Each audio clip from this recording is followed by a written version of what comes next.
Shajara ya kiongozi, wakati mwafaka wa kufahamu safari ya maisha kiongozi wako. Hapa tunazungumza na viongozi wote wanaobobea, waliobobea na watakaobobea. Hii ndiyo safari ya kiongozi wako wiki hii na Rais wa Nyavu, Philemon. Na leo hii namzungumzia Mheshimiwa Beatrice Adagala ambaye ni mwakilishi wa kina mama kaunti ya Vihiga. Kutoka mwaka 2017 aliweza kuchaguliwa kwa tiketi ya chama cha ANC. Kwa mara ya pili tena anawania kiti hiki cha uwakilishi wa kina mama kwa tiketi ya ANC. Asante sana kijana yangu kwa kunikaribisha katika studio yetu ya Vihiga FM. Naam. Katika kipindi cha nyavu za Afrika. Nashukuru. Asante sana. Sasa tuanzie hapa. Wajua nilikuwa na chokora tu kwenye mitandao. Nikapata kwamba 2018 ukiwa kule maeneo ya Elukongo, labda unaweza kumbuka kule Muhaya, ulisema kwamba utakuwa unalipia wanaume mahari wale wenye wajiezi. Sasa wanaume wamenituma wakaniuliza ile ofa bado ipo ama ilisha? Asante sana. Ilikuwa kwa sababu nilitamka hivyo. Unajua mama ni mtetezi wa msichana mdogo, mama mzee, mama mwenye ambaye hajiwezi. Mimi ni mtetezi wake. Nilikuwa Lukongo siku hiyo kwa sababu kulikuwa na mtu alikuwa ananajisi watoto watatu. Alikuwa anawadanganya ya kwamba yeye anawapeleka tuition na ni watoto wa ndugu yake, na akawa najisi watoto wote watatu. Hiyo ilitokana kwa hasira, nikakasirika, nikasema mtu mwenye anaendea mtoto mdogo nitashika yeye aende Kodiaga. In fact huwa anatumia university ya Kodiaga. Aende university ya Kodiaga, akishafunzwa adabu na ametoka ndani. Amejua kunagisi mtoto mdogo ama kudhulumu mama mzee ni hatia. Asharekebika, serikali imemfunza adabu huko, amerekebika. Na kama hana hata ng'ombe ya kununua ya kwenda kulipa mahali, nitasaidia yeye. Si kusema ati nitalipia kila mwanaume. Mwanaume lazima utoe jasho ukule. Mwanaume lazima utoe jasho, and it's biblical. You have to sweat to eat, so you can't just sit pretty huko unangoja Adagala kupatie mahari uende kulipa kwa kina bibi yako. Kama umenajisi mtoto, niliongea hiyo kwa sababu ya hiyo.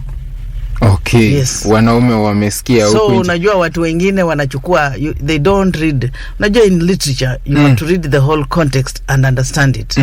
Sio unachukua tu a bit of it na unaanza kusambaza ati amesema hivi.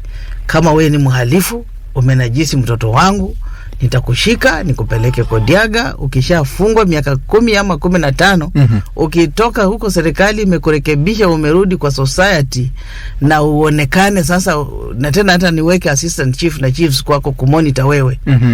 Hapo ndio tunaweza saidia wewe. Amazing sana. Sasa tuingie sasa kwa story yako. Kwa wale ambao which I'm very sure kuna unless ni mtu mgeni Yerusalemi. Kwa majina mimi naitwa Adagala Beatrice. Jina langu la katikati Kahai. Msichana nilizaliwa kule Gisambai Hamisi, nikiwa msichana wa baba mzazi na mama wa nyumbani. Wale wanasema sasa hii tunaongea kama the hustlers. So tulikuwa watoto wengi, baba akiwa mwalimu, na kuna wakati nakumbuka tulikuwa high school watu 4 na mshahara by then ya P3 teacher. Hapa navulianga babangu kofia, nasema alijaribu sana kutusomesha sisi wote. In fact hata right now baba akipiga simu, hata kama niko bunge, lazima yake nishike. Lazima nishike kwa sababu alifanya kazi mingi sana kwetu. Alafu nikasomea katika primary school Gamoi, nikaenda Mazu Girls, by then ilikuwa inaitwa Mazu, now it's Mdavadi Girls. From there I went for A levels in Nairobi, then college. Nilipomaliza chuo huko nikaanza kazi na ilikuwa inaitwa Kenya Post and Telecommunication, na wakaangalia nikaajiriwa kama postal officer. Nikaangalia wakasema the best place we are taking you is Western. I was posted to Kakamega, nikafanya Kakamega kidogo, nikapelekwa Bungoma. Nikafanya Bungoma katika department ya staffing officer. As a staffing officer I left Bungoma. By then sasa nilikuwa nimefika msichana mkubwa wa kuolewa. Mwaka gani hiyo? Kitambo sana. Hata ulikuwa labda hujazaliwa. Nikikuangalia naona uko kama rika ya my firstborn. Nikatoka Bungoma nikakupata transfer kwa sababu mzee alikuwa anafanya hapa Barclays Mbale. Na mimi nikaletwa hapa Posta Mbale, still in the same docket, staffing officer, and at the same time preparing. Unajua mimi ni mtu nimesomea hesabu sana, doing cash accounts of the office. Ilifika wakati postmaster Majengo akaretire, nikapelekwa huko to take charge of that office. So far nimekuwa kwa different I worked, nilifanya kazi katika departments tofauti katika idara ya Kenya Post and Telecommunication until walipo divide ikakuwa Kenya, ikakuwa Posta Communication na Telecommunication, two different entities. So I worked for several years. Ikafika mahali wakati kuna constitution mpya ilitokezea ya 2010, na ikawa wameweka kiti cha county women rep to aende bunge, aende kuwakilisha kina mama kule bungeni, kwa sababu all over the years kulikuwa na wanaume tu peke yao wanachaguliwa katika constituencies. Kuna mambo mingi ya kina mama, wakaona waweke ndani mama mmoja aende kuangalia weke sheria, atunge sheria na mambo ya kuhusu kina jinsia ya kina mama. Wakati huo ndio nikawachana na mambo ya posta, nikaona nijiunge na siasa. Sasa zoea tu hapo kwa siasa tutakuwa tunakuja baadaye. Lakini kuna mtu ambaye anajiuliza, how was it growing up ukiwa pale nyumbani? Maisha yalikuwa vipi na yamechangiaje huyu Beatrice Adagala ambaye tuko naye sasa hivi? By the way, maisha ilikuwa ngumu. Unajua ukiona tu mtu unaweza fikiri alikuwa tu vile ako, hapana. Sisi tulikuwa pale hivi kijiji cha Jopsesi, tulikuwa na kwa nyumba ya Nyasi namna hivi. Nyumba zile unajua nyumba zile za Nyasi. Na jamii yetu tuko mama wawili. Niko na stepmother pia, mama yangu. So tukakaa pale katika boma yetu, tulikuwa wasichana. Kwa mama yangu mimi nilikuwa ndiye msichana peke yake, na lakini kwa yule mama yetu mwingine wasichana wawili, ingawa mmoja aliaga amebaki mmoja. So tuko na my step sister wasichana wawili and 3 boys. So tulikuwa pale tukikuwa na masomo ilikuwa ngumu. Sisi tulikuwa tunasomea hii inaitwa koroboi. Unajua, I don't know, watoto wa siku hizi nyinyi mnajua tu kufinya kwa ukuta. Sisi tulisomea koroboi. Tukagraduate tukakuja kwa ingine ilikuwa inaitwa ya chumoni.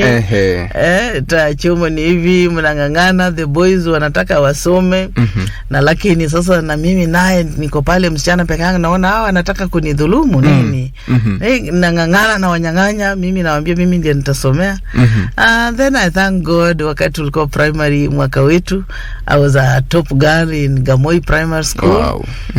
And there was a guy who went to Starehe led, so tukakuwa watu wa kusoma zaidi. And I'm proud to tell you, unajua mimi usikia watu wakisema Adagala hana hajasoma. Yaani wale opponents wa siasa nasikia nacheka sana. I want to tell you, I led in Gamoi Primary School during my year. Sisi tulikuwa tunafanya ile inaitwa CPE, and then nikaenda form 1. By then kutoka in a village kwenda high school, boarding school like Mazu Girls, Mudavadi, it wasn't an easy thing. Then from there unaenda from 5 unaenda shule in Nairobi. From the village, you have never even you've never gone to Kisumu. Now from 5 and 6 unaenda Nairobi, from there unakaa huko college, unaanzia kazi huko. So that's me. Then wakati posta walisema wanani post Western, watu wengi walikuwa wananicheka, wananiambia unaenda kukaa nini village, and then it wasn't kuja kufanya kazi Mbale hapa. You know, by then Mbale was a village, a few shops here, and we didn't have any storied buildings. The storied building ilikuwa hapa Mbale, ilikuwa hii Ambwere peke yake. Then with the time ndio the late educationist Avedi akajenga hii chambers, na ndio unaona sasa hii Mbale. I want to thank devolution, you can now see Mbale is becoming a town. Let me tell you, wakati mimi nilikuwa nasoma, I majored my A levels, I did history, CRE and literature. I wanted to be a lawyer. That was my profession. So I didn't get points enough to take me for law. Instead, I went for a different course. I did marketing. After in any business administration, majoring in marketing and whatever. I'm a marketer by profession. To add on marketing, I had to do other courses. I've done up to master's theology. I've also of late, even as I've gone, I want to tell even the youth that it's never too late. Even in Bunge vile wakati nilikuwa sworn in, nikaingia class, nika-enroll tena Nairobi University for international relations, which I graduated last year. So ningependa kusi vijana wangu ama people of Vihiga County, it is never too late. Education you have to learn. Kama mimi nimekuwa mbunge na nang'ang'ana, natoka bunge naingia class hapo, and I enrolled in Nairobi University because it's near bunge. Nikimaliza bunge na 5 nimeingia kwa class, 8 ndio natoka naenda nyumbani. So sometimes as a woman you need to multitask. Hata wewe kijana, I want you to multitask. Even hata kama uko hapa unatangaza, you need to continue with your education. And good luck. Our days, universities were never around here. Universities, you could just get them in Nairobi, big towns. But now, you guys, you people, education has become very cheap. There is Kiongozi University is just here. There is this one coming up at Bokoli. Maseno is just here. Most is just across our reach. So at least na encourage nyenye mwanze kusoma, muendelee kusoma. Usikae hapa kwa studio pretty ukifikiri umefika mwisho wa dunia. Endelea na masomo. Tukiwa tu hapo, can you talk to yule Beatrice Adagala wa miaka 20 ambaye miaka 25 ambaye anakusikiza kwa sasa hivi? Wale ambao unajua sasa, hao ndio sasa ndio wanaenda kuwa Beatrice Adagala wa leo na kesho. Hawa ningependa kuwahimiza wale, kwa sana mtoto msichana, na wahimiza waweke masomo, watie bidii. Mambo yengine ya nasa, kwenda disco, kwenda kwa mambo yengine, hiyo wawacha kabisa. Mimi I was a very proud girl. Hata ukiangalia wale watu tulikuwa nao, they'll give an example. They tell you, Beatrice, those days they used to call me Betty. Betty alikuwa msichana wa msimamo. Hakuna vile ungenitumia ama ukuje unaniambia kama mwanaume, ningekuangalia nikwambie wewe ni mwanafunzi, unatafuta nini kwangu? Soma na mimi nasoma. So ningependa kuambia wale Adagala wako hapo, kitabu ndio kila kitu. And also mkuwe disciplined. Musome kwa bidii. Mutii wazazi. Watoto wengi naona saa zingine ukitembea, hata kuna mtu aliniuliza, why do you care about these children? I told them, nilikamwambia, hawa watoto I must care my mother. Hawa watoto wote wa hii county, nikamwambia hata watoto wote wa Kenya ni watoto wangu. Mimi kama mzazi, kama umebeba wewe kama mzazi uwezi ona mtoto akienda ama akifanya makosa na unanyamaza. Utakuta mimi nakipatana na mtoto na uniform wako kwa barabara mpaka nisimame nimuulize why. Kuna twingine tu unaweza kukuta wazazi especially hata msimu huu wa mahindi, mzazi anafikiri mtoto ameenda shule, mtoto ameingia kwa mahindi amekaa amenyamaza. So ningesi wazazi wenzangu, ukipita mahali ukute mtoto ako hali hiyo, uliza yeye ni kwa nini. Na ushike yeye umpeleke hospitali. Usikuwe na I don't care attitude, unasema si mtoto wangu, why should I care? No. Mtoto, turudi ile kitambo sisi tukiwa wadogo, whereby mtoto ni wa community. Tusikuwe na ubinafsi wa kusema si mtoto wangu, I don't care. No, let us care about these children. Msikilizaji, nazungumza na mwakilishi wa kina mama kaunti ya Vihiga, na mzungumzia mheshimiwa Beatrice Adagala ambaye yupo hapa, naelezea tu kuhusiana na safari yake ya maisha. Na kuna yule ambaye anakusikiza kwa sasa hivi, labda angependa tu kufahamu kitu kimoja labda kutoka kwako. Kuna kijana, kuna mzee, na umekuwa kwenye hii siasa kwa muda mrefu sana, na kabla hata hujatuelezea ilikuwaje hadi kuingia kwenye siasa mwaka 2017, ni nini hasa kilikuchochea? Nashanga hivi uko na shughuli nyingi sana, wewe ni mama, wewe pia ni mwanasiasa, na pia una shughuli zingine ambazo unazifanya. Unawezaje kuzibalance na siku yako kawaida ukaa vipi? Asante, wacha nikuelezee. Si umekuja kwa maisha ya siasa. Ningependa kujulisha watu ya kwamba hata wale wana nia ya kusimama wakwe viti mbalimbali, wakwe wanasiasa, ningependa kusema especially kwa kina mama, ukitaka kusimama kiti, julisha kama uko umeolewa, julisha mume wako, julisha watoto, mnajulisha na jamii, the larger family, wakae. Wakishakaa wakuambie your intention, na hao wakupee the idhini. Sana sana mume akupatie idhini, na kisha kupatia idhini watoto wafuate, jamii yote ifuate. Wakishafuata hivyo, at least you are safe. Na mzee akusaidie kwa campaign, because campaign inahitaji pesa, campaign yani that's resources, campaign inahitaji vitu mingi, inahitaji even an intercessor like me. I'm born again, I'm an elder at Word of Faith Presenter Church. Na mimi na mzee lazima muombe. Usifikirie siasa ni ile kitu ya kwenda tu.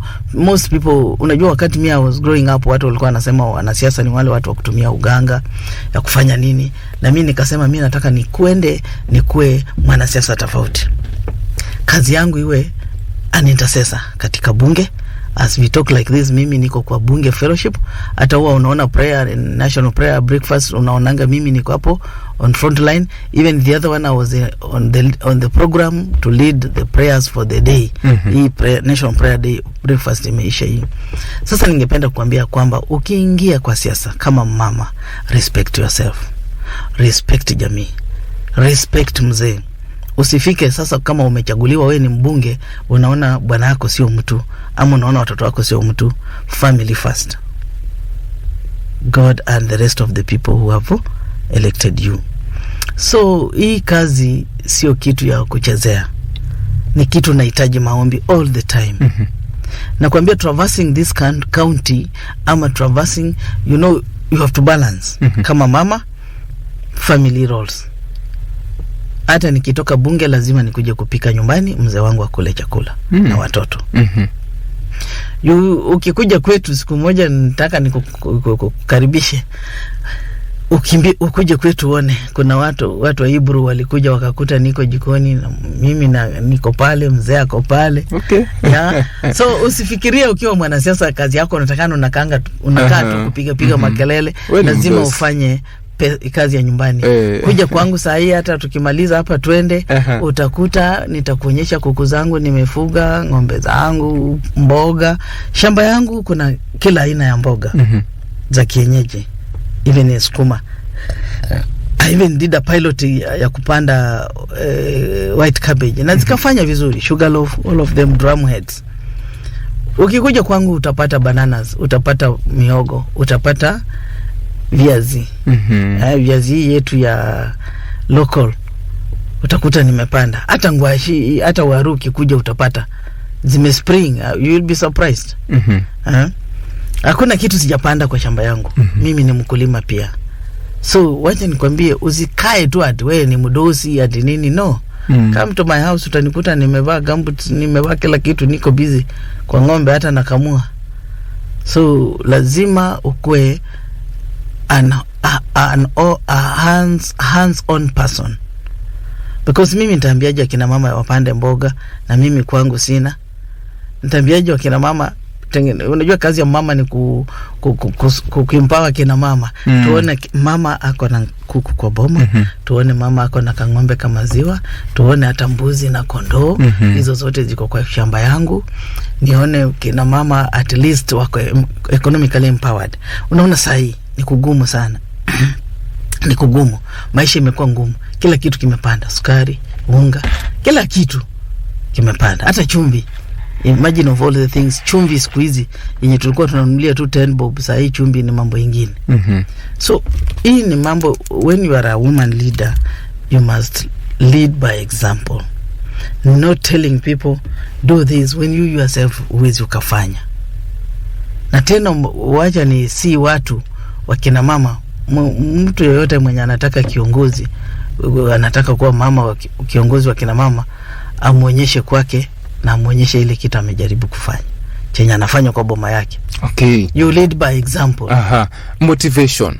Hii motisha ya kufanya hivi vitu vyote such that uko kila mahali, unasoma, we ni familia, we ni mwanasiasa na unashughulikia kila mtu asilalamike.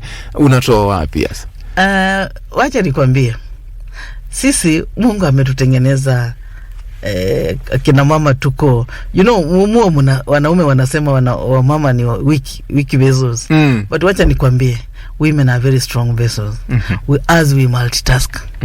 Unaweza kuta mama ananyonyesha mtoto, mama ako pale amekaa, mtoto ananyonya, mama anadondoa mboga, mama ameweka something is boiling, she's overseeing something boiling on kwa meko pale. Sisi Mungu alitupatia akili nyingine ya kipekee. We multitask. Tuna multitask. Unaweza kuta niko jikoni napika, niko kitu hapa nafanya, and at the same time niko na watu kama mimi wanasiasa, watu si unajua watu mpaka wamekuja, I'm attending to them. So hiyo ni kibali Mungu ametupatia sisi kama kina mama, a special talent yenye iko within us. We do multitasking so much. 2017, how did you feel? Sasa wewe ndo umeitwa pale Beatrice Adagala Women Rep Vihiga County. I was the most happiest person. I thanked God for what he had done, for the good that he had done, for just singling me out of, we were on the ballot 13 women. Nikashukuru Mungu kabisa, nikapiga magoti chini. Ndio ilikuwa kitu yangu ya kwanza. Nilipiga magoti chini nikaomba.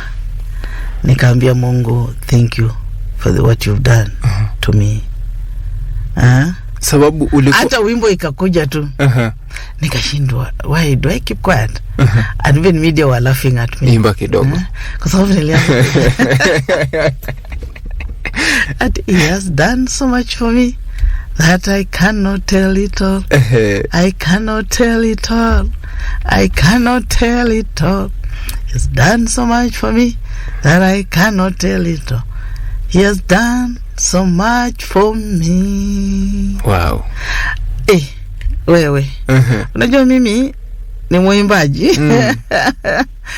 Them days when I was a youth, we used to have Moi Day competitions in Nyang'ori. Mwezi wa 8 tulikuwa tunatoka Nairobi tunakuja kupambana the whole country. Nyang'ori ilikuwa youth wote wameishia hapo, music festival and a conference. Tulikuwa tunabeba vikombe yote tunapeleka Nairobi kwa kanisa yetu ya Pumwani Assembly. Again hapa presenter mimi ni mwimbaji, niko kwa praise team. Usinione tu hiyo kafikiri tu So Mbale Praise Center wanafurahi sana. Niko kwa praise team. That's a privilege. Mimi ni mtu wa kuimba. Yes. So ikawaje, yani unajua najaribu kufikiria now that hukuwa umeai kuingia kwenye siasa wakati ule. Na this is the very first time unawania hiyo kiti na ukaweza kushinda. Ni kitu gani ambacho ulifanya tofauti hadi kwamba watu wakafeel kwamba unafaa kuwa kiongozi wakati ule? Asante.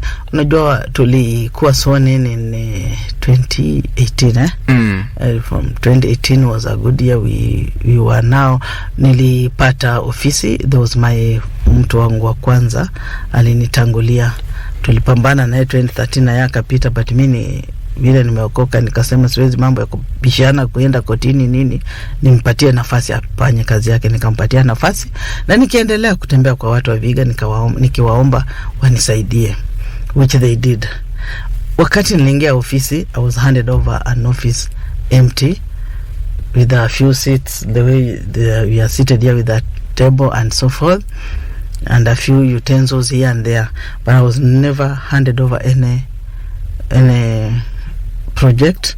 I was handed over also a 00 account for the county women representative.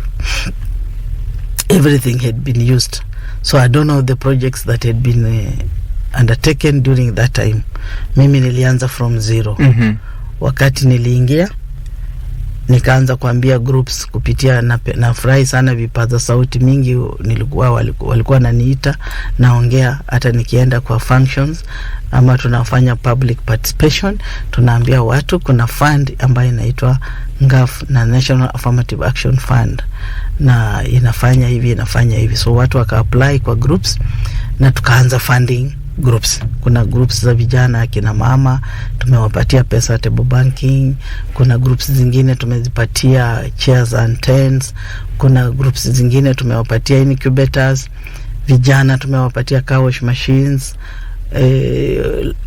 this inaitwaje kwa hawa yenye ya kukata majani matawi ya ng'ombe, wale wako na ng'ombe. Kuna vikundi tumewapatia dairy animals, sababu nataka watu waanze kutoa maziwa kwa wingi ziingie kwa dairy na tufanye value addition, na wakishafanya value addition at least waweze kutengeneza yogurt, waweze kutengeneza inaitwaje nini, just dairy products that can add value so that watu wapate pesa. Na katika kama slogan yetu ya Kenya kwanza, kazi ni kazi, pesa mfukoni. So we are trying to do that. Kuna kina mama nime-encourage hao wamepanda ndizi, kuna wengine hata wamehitaji posho meal which ziko kwa plan yangu. Kuna about 3 groups in the county wamehitaji posho meals. They want to start kusaga ndizi ama hizi viazi za kienyeji. Unaona unga ngano imepanda, so mama kama wamesaga ndizi zao na wananunua pakiti moja ya chapati, unga ngano wanaweza changanya, waanze kubake cakes, waanze kubake scones, mikate, na watoto wanauza na watoto wanaweza kula na wanapata pesa wa kusomesha watoto. So hizi ndio miradi naendelea nazo, najaribu kusaidia vijana wa bodaboda. Nimetrain hao, niwapeleka driving schools. I want them to be equipped so that wawe able kujimudu wenyewe. Na wengine nimeona hata wameendelea sana. I'm even happy kuna groups za Hamisi huku, vijana wa bodaboda wanaanza kuanzisha petrol station. So si unaona maendeleo inaendelea kabisa. Tukikuja kwa some groups zimepata hizi briquettes making machines. Tunajaribu kuona kuna makaa hii miti kuchoma imekuwa ngumu. So wanachukua some dust na vitu vingine wanachanganya, wanatengeneza zile zinaitwa briquettes, so that ukienda kuna group kule Kaimosi iko nazo, ukienda kununua ina take time kwa meko kuliko zile makaa za kawaida. Hiyo inachukua muda kidogo. You can even just a few of them ukiweka kwa jiko unaweza pika hata maharagwe na hive. So those are some of the things we are trying to encourage. Kuna shule zetu hapa, kuna kwanza sana huko Bunyore, hapa Vihiga, hapa kila mahali kuna shule zetu za PWDs. Vijana wetu na watoto wetu walemavu. Tuliangalia ndio cases zilikuwa hapa mingi. Ukikumbuka cases za rape zilikuwa mingi sana hapa Vihiga. Unakuta msichana ako deaf na wametumwa mtoni. Wale bad people wanakimbia huko, wanawarepia huko kwa msituni. So tuliona hiyo ni shida, tukaweka matanks all PWD schools, tukaweka matanks za 10,000 liters. Watoto hawaendi mtoni siku hizi. Of late tena tumeanza kuona, kwa sababu is ongoing, hiyo inaendelea sasa. Nimeanza kucover nearly all primary schools. Kuna primary schools zimepata, tunaendeleza hiyo mradi na itaendelea mpaka nione all schools za primary zimepata katika county mzima. Kwa sababu tena unaona wakati tuliingia 2021 tulikuwa na COVID, nzige, then COVID. We did very little that time. Unakumbuka watu walikuwa na wanawa mikono. Hiyo ndio ilikuwa government sheria. Sasa nika supply hizo tanks kila mahali, kila shopping centers, na mambo ya masks tukafanya hizo. So we've wasted around 2 years on issues of COVID, but within the other even up to now bado tunaendelea kuempower groups. I can even tell you kuna groups tumepatia hapa even in the neighborhood hapa Mazigulu, pale Itenji, tuliwapatia some seed money. They are doing exemplary well. Hapa kuna widows wa mama welfare, mama wamejaribu kufanya vizuri, hata wakafanya table banking, hizo pesa wakanunua mbuzi, na nikaenda kuzindua miradi hapa tu Mazigulu, miradi ya kina mama na mbuzi. Na wakaniambia watafanya bidii wanunue kila mama ng'ombe. And I'm very sure they are very ready. Even right now as we are talking, there's a group iko na AGM sahi kule Hamisi. Wameniita because I gave them chairs and tents. They want me niende nione ile kazi wamefanya. The same to Kima, kuna another group that's also the ones that have facilitated. Na unaweza niuliza ni groups ngapi? Unaweza uliza ni groups ngapi zimefaidika? The groups are so many. Hata nikikusomea hapa you will not believe it. At least every ward imefaidika. Kuna wakina mama, vijana, youth, and we are still continuing. Even the other day I was in Mkuli here empowering a group. As much as it's campaign time, we don't just have to politic 24/7. Unapiga siasa na unafanya maendeleo. So usipige tu domodomo all the time, una shout kwa marketplaces, unaomba kura na hakuna kitu unafanya. Naona muda wangu ni kama umekamilika, lakini kwa sasa hivi tunavyozungumza hivi Mama Beatrice Adagala anawania hiki kiti kwa mara ya pili tena. Mtu atakuwa anajiuliza mbona tukuchague na mbona unataka hiki kiti kwa mara ya pili tena? Umekuwa na miaka 5. Asante. Unaona, wacha tuanze tu, kazi ya mama ni representation and also kutetea kina mama. Unaona, nimekuwa sahi tangu niingie kwa kazi ya ubunge, mambo ya rape imepunguka. Na ningependa kukuambia mimi kama mama, the 47 women reps, sisi wanawake 7 katika Kenya mzima ndio tumejenga rescue centers. Vihiga tangu Mungu aunde ulimwengu, Vihiga tujawahi kuwa na GBV center. I'm happy kukuambia kwamba county GBV center tumejenga. Phase 1 is complete. We just waiting to equip so that iendelee na kazi. Phase 2 tutaianza. Imejengwa wapi? Iko pale Bokoli. Ukienda you are free to go there, utakuta GBV center iko huko na imekamilika. That's one naweza kusema kama miaka 5 nimeweza kuempower groups, nimeweza kujenga GBV center. Ukikuja kwa also, kwa sababu wakina mama ile wanahitaji ni pesa. Wakina mama hawana pesa ya kwenda kwa bank, hawana collateral, hawana title deeds. tumeweka sako Viquest iko hapa Chambers House. Wamama ukisave 3000 unaenda unaomba hapo mkopo, unapewa 9000. Ukipewa 9000 interest ni 1%. So ni vijana hata wengi wamechukua hapo now bodabodas of their own. The other is it 2 months ago, I was in Shamakoko launching 25 bodabodas have gotten their own pikipikis through that circle. So kuna mambo mingi na kina mama wanajaribu kuchukua hapo pesa, kwa sababu kuna Shylocks wanaweka 100% profit. Akipatia mama 1000 in the evening, anataka mama arudishe na 100% in the evening, which is impossible. Kuna kute na mfinya kina mama. Kulikuwa na vikundi vinye vilikuwa inapeana pesa kwa kina mama, inasumbua kina mama. Mama hata kama ako kwa matanga anaona pikipiki kuja, wanashtuka ama wanakimbilia kwa mandizi wanaenda. So hizo ndio vitu nataka wakina mama wasifinywe. Hii ngafu tumewapatia na wale tumewapatia pesa za Tabobangi, they are doing extremely well. There's a group in Luanda imefanya vizuri, wamefikisha over 1.2 million na wamenunua plot, wanataka kujenga nyumba. I'm encouraging them wajenge, ndio akina mama watafanya biashara 24/7. Wakiwa na 8 years mama anapata ka space kake kwa hiyo building. Maybe 2 bedroom house, mama anapata rent yake ya 15,000 kama amekaa nyumbani na ananunua chakula na anakaa vizuri. Hiyo ndio maisha I'm encouraging, culture ya kusave both kwa women and youth. Asante. Wajua ni kwa sababu ya muda, lakini kuna swali ambayo kuna msikilizaji anauliza hapa.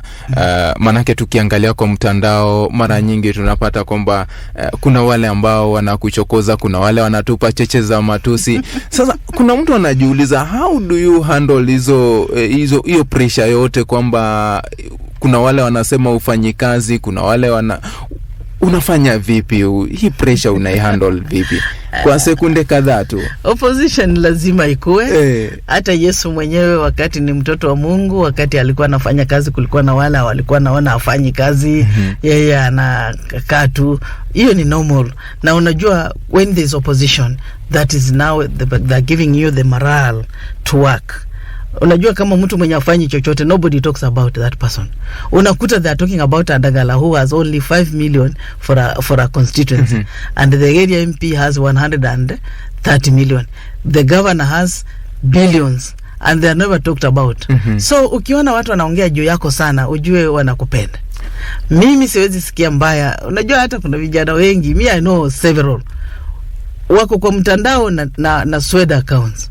Ni mtu mmoja anaanzisha kitu, anaongea, anajijibu na ile account nyingine like that. So I don't take it anything. How do you feel affected? No, it doesn't.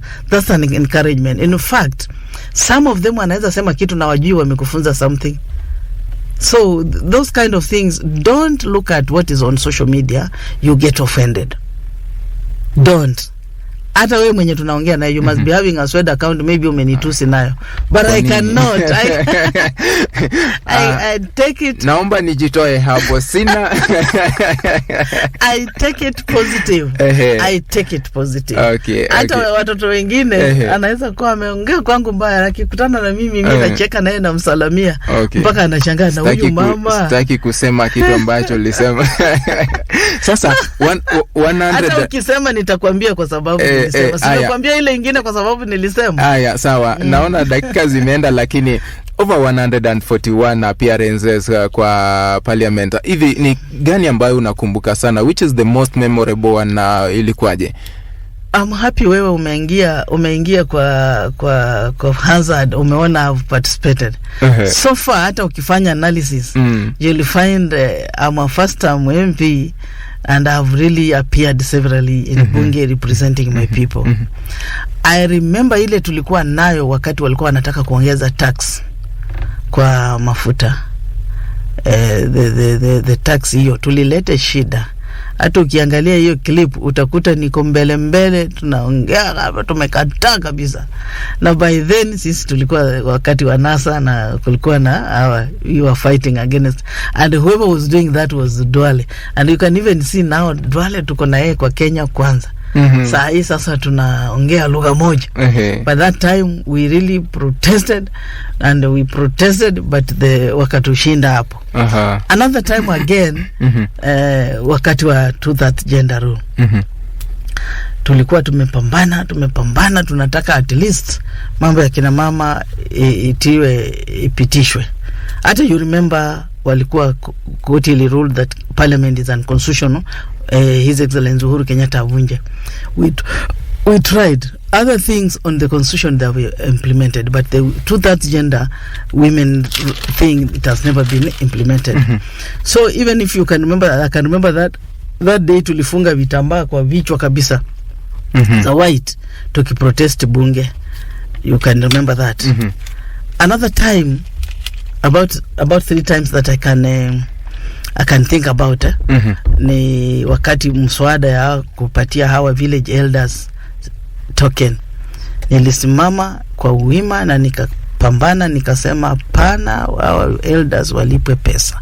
Na tumepitishwa hiyo mswada, na mimi naona haijakuwa implemented. So naomba, kwa sababu serikali ya Kenya kwanza inachukua uongozi tarehe 9 mwezi wa 8, ikichukua, since I'm on the front line, umesema hapa mimi ndiye coordinator wa presidential campaigns kwa region, na even I was appointed in absence. I wasn't even in Nairobi that time. I was in the villages here. Nikikaa na kina mama wangu nikifanya empowerment, nikachaguliwa hiyo kiti. So wakati nitakuwa huko, kwa sababu nitakuwa nimedeliver the presidential seat and other seats here, nitaambia His Excellency Uhuru William Samoei Ruto, nitamwambia now you have to implement that directive, village elders wapate stipend, because hii ndio serikali, national government from kuanzia mashinani, yenye anasema bottom up. So he has to implement that, the villages elders to get the stipend. CHVs wapate pia pesa yao. Mimi I'm of the opinion even ECD is devolved function, but tunataka tupambane hii serikali ikiingia to make sure that TSC absorbs ECD teachers so that they're pensionable, permanent and pensionable. So those are some of the issues that we are going to fight over. Asante sana, muda umeenda kwenda kabisa, sekunde 30, ujumbe wako wa mwisho tukimaliza.